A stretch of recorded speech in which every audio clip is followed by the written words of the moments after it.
Olá, vou falar sobre o 1º de maio, alguns fatos importantes para vocês terem uma noção da importância da luta e o luto nesse dia de maio, e uma reflexão até para a luta diária para o ano inteiro, né? O primeiro fato é que assim, o 1º de maio ele não é um caso isolado, não tem a data, ela foi simbolicamente montada, mas é baseada nos fatos que ocorreram em Chicago em 1886. Então é chamada a Semana Trágica lá em Chicago, no final de abril, começo de maio, em que trabalhadores foram às ruas para reivindicar 8 horas de trabalhos diários, né, que lá não tinha nenhuma regulamentação, então era ao bel prazer do patronato. Chicago, nesse período, assim, na década de 1880, ele tinha, nos censos que eles têm registro, a cidade tinha 500 mil, mais ou menos umas 500 mil pessoas. Ao final, em 1890, uma década depois, passa a ter 1 milhão de habitantes. Então a gente está falando no período de 1886, deveria ter por volta de umas 600, 700 mil pessoas. A Semana Trágica, os sindicatos, os anarco-sindicatos, a organização sindical conseguiu levar às ruas, nessa Semana Trágica, mais de 200 mil pessoas numa cidade que não tinha 1 milhão de habitantes. Isso é muita coisa no processo de manifestação. Então você vê como, vocês entendam como foi importante essa manifestação nessa cidade. Naquele período, Chicago era a segunda cidade mais importante nos Estados Unidos. Naquele período ali, ela era uma cidade efervescente, industrial, com uma mão de obra, muita gente. Então conseguiu reunir esse pessoal e eles se organizaram para reivindicar melhores condições de trabalho.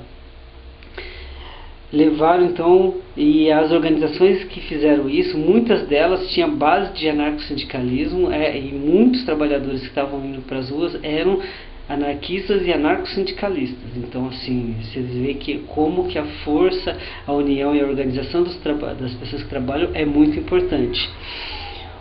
Um outro fato que é importante, as manifestações, todas da Semana Trágica, todas elas foram bem tensas, muita repressão, muita polícia na rua. Imagina, se você tem 200 mil pessoas por volta na rua, quanto de policiais, de força repressiva você precisa ali para conter esses manifestantes, para tentar coibir, inibir a manifestação. Então você tem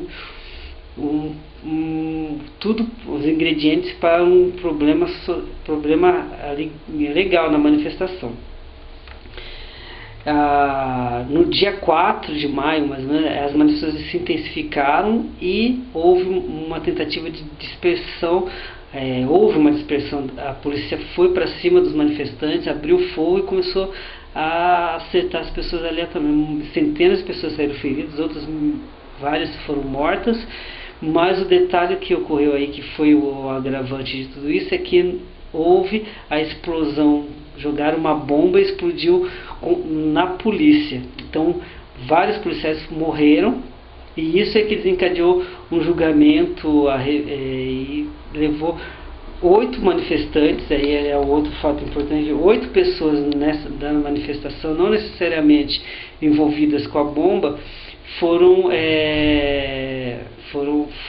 julgadas, foram presas e julgadas, que são conhecidas atualmente como os mártires de Chicago. Essas 8 eram todos anarquistas, de várias profissões, né? A maioria deles eram periodistas, faziam propaganda, jornais, e eles foram acusados do crime ali, do incitamento à violência, aquela coisa toda, foram julgados e, vão virar minha colinha aqui, o julgamento foi teatral, foi uma coisa de rapidinha, e no final de 1887 são enforcados já 4 pessoas, sendo que 5 foram mandados, tiveram pena de morte. Dessas 5, uma dizem, né, que ela suicidou-se, mas existem indícios muito fortes que ele foi assassinado na prisão, e dizendo que ele se matou para mostrar que a índole dos anarquistas e esse cara, o que é o mais jovem do grupo desses 8 pessoas, eram inconsequentes e queriam só a violência pela violência. Então é uma forjada até a morte do próprio Luiz Ling, que é esse jovem, para mostrar que até que ponto os anarquistas queriam fazer os vandalismos, né? E assim, passado um certo tempo, em 1893, todos são absolvidos, já que 5 pessoas já tinham sido mortas. O Estado fez a execução e ficou por isso mesmo. Nos Estados Unidos não se tem o 1º de maio, eles não reconhecem essa data. Eles jogam para primeira segunda-feira de setembro, o dia do trabalho para eles lá. Então, com essas informações ajuda um pouquinho a ter. Eu vou fazer mais algumas outras entrando em outros detalhes, mas essas são interessantes assim para começar a clarear o que é a força da organização dos trabalhadores, das pessoas que trabalham no passado, como foi isso, como impactou e como nós temos que nos organizar para continuar esse legado de lutas e reivindicações de direitos nossos que estão sendo retirados pelas forças patronais empresariais e do Estado. Então está na hora da gente começar a acordar, se reunir e começar uma organização de base anarco-sindical. E um grande abraço a todas as pessoas. Acesse anarquio.net para mais informações e vamos trocar ideias aí sobre esse assunto.